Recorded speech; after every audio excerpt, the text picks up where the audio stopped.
बिस्मिल्लाहिर्रहमानिर्रहीम। अस्सलाम वालेकुम। क्लास 9 के फ़िज़िक्स का चैप्टर नंबर 2 है काइनेमैटिक्स और आज इस लेक्चर का टॉपिक है टर्म्स एसोसिएटेड विद मोशन। आज हम लोग कुछ टर्म्स को डिस्कस करेंगे जो मोशन के साथ एसोसिएट करते हैं। ठीक है, तो लेक्चर को स्टार्ट करने से पहले आपसे रिक्वेस्ट है कि वीडियो को लाइक करें और चैनल को सब्सक्राइब करें। तो स्टार्ट करिए आज का lecture. So first number term है हमारे पास velocity. So what is velocity? So velocity, the rate of displacement of a body is called velocity. Velocity में जब भी हमारे पास कोई बॉडी जो है वो डिस्प्लेसमेंट कवर करेगी एक ख़ास टाइम में, तो हम उसको जो है उस बॉडी की वेलोसिटी कहेंगे। ठीक है, यहाँ पर रेट मीन्स, रेट का मतलब है टाइम। ठीक है, जहाँ पर भी रेट आएगा फिजिक्स में उसको हम लोग टाइम जो है सपोज करेंगे। ठीक है, उसका मतलब होगा टाइम। तो वेलोसिटी में जो है एक बॉडी जो है जितना डिस्प्लेसमेंट जितने टाइम में कवर करेगी वो उसकी वेलोसिटी होगी। ठीक है, और वेलोसिटी जो है वो हमें मैग्नीट्यूड भी देता है, उसके साथ साथ जो है ये हमें डायरेक्शन भी देता है। ठीक है, कि वो ऑब्जेक्ट जो है वो किस डायरेक्शन में जा रही है। ठीक है, तो इसमें अगर डायरेक्शन जो है वो डिस्प्लेसमेंट की वजह से है। ठीक है, ये जो है सिमिलर लाइक स्पीड है। अगर आप स्पीड को देखें, स्पीड में जो है हमें डिस्टेंस को टाइम पे जो है डिस्टेंस हमें कवर करना होता है टाइम में। ठीक है, एक स्पेसिफिक टाइम में। लेकिन वेलोसिटी में सिर्फ डिफरेंट है कि वेलोसिटी में वहाँ पर सिर्फ और सिर्फ हमें मैग्नीट्यूड बताया जाता है। स्पीड में हमारे पास सिर्फ और सिर्फ मैग्नीट्यूड होता है। वेलोसिटी में हमारे पास जो है स्पीड के साथ साथ जो है मैग्नीट्यूड के साथ साथ जो है डायरेक्शन भी होता है। ठीक है, तो ये डिफरेंस है स्पीड और वेलोसिटी में। ठीक है, तो ये क्या है वेलोसिटी? वेलोसिटी है the rate of displacement of a body. एक बॉडी जो है ख़ास टाइम में जो है कितना डिस्प्लेसमेंट कवर करेगी उसकी वेलोसिटी होगी। अगर आप इसके इक्वेशन को देखें तो velocity is equal to displacement divided by time. कि कितना डिस्प्लेसमेंट जो है कितना टाइम में कवर करेंगे, हम उस डिस्प्लेसमेंट को उस टाइम पे डिवाइड करेंगे तो हमारे पास v यानी कि वेलोसिटी आ जाएगी। ठीक है, अगर आप देखें v is equal to S by T. S means displacement, T means time. तो हम उस डिस्प्लेसमेंट को जो है टाइम पे डिवाइड करेंगे तो हमारे पास क्या आ जाएगा, हमारे पास उस बॉडी की वेलोसिटी आ जाएगी। ठीक है, और वेलोसिटी अगर अब इसकी यूनिट को देखें तो एस डिस्प्लेसमेंट जो है ये डिस्टेंस है यानी कि लेंथ है, तो लेंथ की यूनिट जो है वो मीटर है और टाइम की सेकेंड है, तो इसका यूनिट है मीटर पर सेकेंड। तो अगर आप यहाँ पर देखें मीटर पर सेकेंड इस वेलोसिटी का यूनिट है। ठीक है, और ये कौन सी क्वांटिटी है? ये वेक्टर क्वांटिटी है। ठीक है, अब ये क्यों वेक्टर क्वांटिटी है? क्योंकि इसमें जो है स्पीड, इसमें जो है मैग्नीट्यूड के साथ साथ जो है डायरेक्शन भी होता है, तो वेलोसिटी इसलिए वेक्टर क्वांटिटी है। ठीक है, स्पीड में जो था स्पीड स्केलर क्वांटिटी इसलिए थी क्योंकि उसमें जो है मैग्नीट्यूड के साथ साथ जो है डायरेक्शन नहीं होती। यहाँ पर जो है मैग्नीट्यूड के साथ साथ जो है डायरेक्शन भी होता है, तो इसलिए जो है वेलोसिटी जो है वेक्टर क्वांटिटी है। ठीक है, अगर आप इस पेपर में आ जाके व्हाट इज वेलोसिटी को एक्सप्लेन करें तो आप डेफिनेशन लिख के उसके साथ साथ उसकी इक्वेशन को लिख के और फॉर्मूले को लिख के उसके साथ साथ यूनिट को लिख के और ये कौन सी क्वांटिटी है उसको लिख के। ठीक है, वेक्टर या स्केलर है। ठीक है, तो वेलोसिटी जो है वेक्टर क्वांटिटी है। ठीक है, अब नेक्स्ट टाइप्स ऑफ वेलोसिटी को डिस्कस करते हैं। तो फर्स्ट नंबर पर है इंस्टेंटेनियस वेलोसिटी। अब इंस्टेंटेनियस वेलोसिटी क्या होती है? So the instantaneous velocity is the velocity for very short interval very small such that limit approaching to zero. अब इससे पहले जो हमने वेलोसिटी को डिस्कस किया तो ये हमारे पास क्या थी, हमारे पास एवरेज वेलोसिटी थी। ठीक है, अगर आप देखें हम वेलोसिटी को कवर करें, एक बॉडी जो है वेलोसिटी कवर करे, वेलोसिटी जो है उसकी कोई ना कोई वेलोसिटी जो है वो कवर हो जाए मोशन में। ठीक है, अगर आप देखें उसकी वेलोसिटी का अगर हम एक शॉर्ट इंटरवल ले, ठीक है, इतना शॉर्ट के वो लिमिट अप्रोचिंग टू जीरो के बराबर लेकिन जीरो नहीं होगा। ठीक है, इतना शॉर्ट, अगर इस सेकंड से भी कम हो सकता है। ठीक है, अगर आप उसके शॉर्ट इंटरवल को ले तो जो हमारे पास इंस्टेंटेनियस वेलोसिटी होगी। ठीक है, इंस्टेंटेनियस मीन्स अगर आप एक वेलोसिटी में किसी भी एक लम्हे को ले, यानी कि एवरेज वेलोसिटी नहीं, सिर्फ और सिर्फ एक स्मॉल एक छोटे से लम्हे को ले तो वो हमारे पास इंस्टेंटेनियस वेलोसिटी होगी। ठीक है, यहाँ पर लिमिट इक्वेशन में जो है V instantaneous is equal to limit del T approaching to zero, यानी कि इतना छोटा डेल टी यानी कि उसी टाइम में जो चेंज होगा। ठीक है, टाइम इतना छोटा टाइम होगा इतने छोटे लम्हे के लिए कि उसको हम लोग जीरो के बराबर कह सकते लेकिन वो जीरो नहीं होगा। ठीक है, तो ये हमारे पास क्या है, ये इंस्टेंटेनियस वेलोसिटी है। ठीक है, क्योंकि अगर आप एवरेज वेलोसिटी में एक स्मॉल इंटरवल को लें, एक छोटे से लम्हे को, तो हमारे पास इंस्टेंटेनियस वेलोसिटी होगा। ठीक है, इसके इक्वेशन को अगर आप देखें V instantaneous is equal to limit del T approaching to zero S by T. तो अगर आप पेपर में इसका क्वेश्चन आ जाए इंस्टेंटेनियस वेलोसिटी को डिस्कस करें तो आप इसका डिफिनेशन लेके उसके साथ इसके इक्वेशन को लिखे। ठीक है, अब सेकंड है हमारे पास uniform velocity. So what is uniform velocity? So the velocity which magnitude and direction does not change with time is called uniform velocity.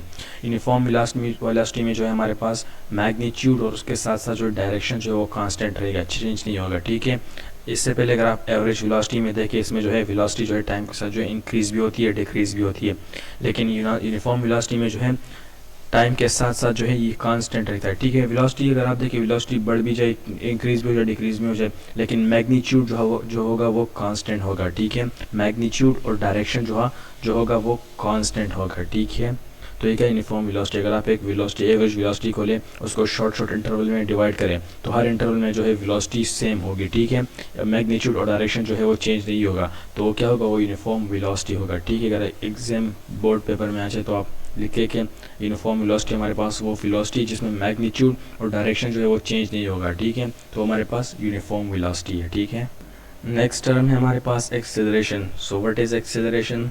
If the rate of change of velocity of a body. Acceleration में हमारे पास अगर आप देखिए, इससे पहले हमने velocity को discuss किया, अब जब वेलोसिटी में टाइम के साथ जो है चेंज आएगा, तो उस चेंज को जो हम लोग उस बॉडी की एक्सेलरेशन कहेंगे। ठीक है, if rate of change of velocity, rate means time, तो ख़ास टाइम के साथ उस वेलोसिटी में जो चेंज आएगी उस बॉडी की, तो हम लोग उसको जो है उस बॉडी की एक्सेलरेशन कहेंगे। ठीक है, so acceleration is equal to change in velocity divided by time, यानी कि उस बॉडी में जो उसकी वेलोसिटी में जितना चेंज आएगा उस एक जितने टाइम में आएगा, तो हम लोग उस चेंज को उस टाइम पे डिवाइड करेंगे, तो हमारे पास जो है उस बॉडी की एक्सेलरेशन आ जाएगी। ठीक है, अगर आप इसके फॉर्मूले को देखें, so a is equal to del v divided by del T.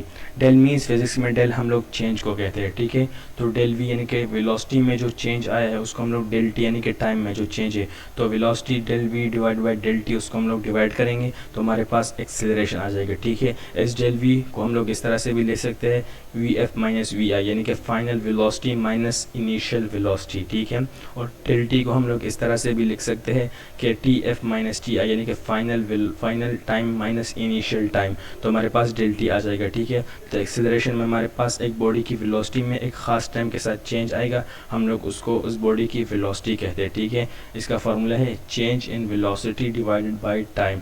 अगर इसकी यूनिट की बात करें तो इसकी यूनिट जो है मीटर पर सेकंड स्क्वायर है। ठीक है, अब मीटर पर सेकंड स्क्वायर है, अगर आपने देखा था स्पीड और वेलोसिटी में जो है स्पीड की यूनिट जो है मीटर पर सेकंड है, वेलोसिटी की यूनिट भी मीटर पर सेकंड है, लेकिन एक्सेलरेशन की यूनिट जो है वो मीटर पर सेकंड स्क्वायर है। ठीक है, अब ये अगर आपसे कोई पूछे कि एक्सेलरेशन जो है वो कौन सी क्वांटिटी है, तो आप कहें कि एक्सेलरेशन जो है वो वेक्टर क्वांटिटी है। ठीक है, अब क्यों वेक्टर क्वांटिटी है? क्योंकि एक्सेलरेशन में जो है हमें मैग्नीट्यूड के साथ साथ जो है डायरेक्शन भी होता है, तो मैग्नीट्यूड के साथ जिस क्वांटिटी में मैग्नीट्यूड सिर्फ मैग्नीट्यूड होता है उसको हम लोग स्केलर क्वांटिटी कहते हैं, लेकिन जिस क्वांटिटी में मैग्नीट्यूड के साथ साथ डायरेक्शन भी होता है तो हम लोग जो है उसको वेक्टर क्वांटिटी कहते हैं। ठीक है, तो इसलिए जो है एक्सेलरेशन एक वेक्टर क्वांटिटी है, क्योंकि इसमें जो है टाइम के साथ साथ मैग्नीट्यूड के साथ साथ जो है डायरेक्शन भी है। ठीक है तो ये क्या है? Acceleration is a vector quantity, इसका यूनिट है मीटर पर सेकेंड स्क्वायर।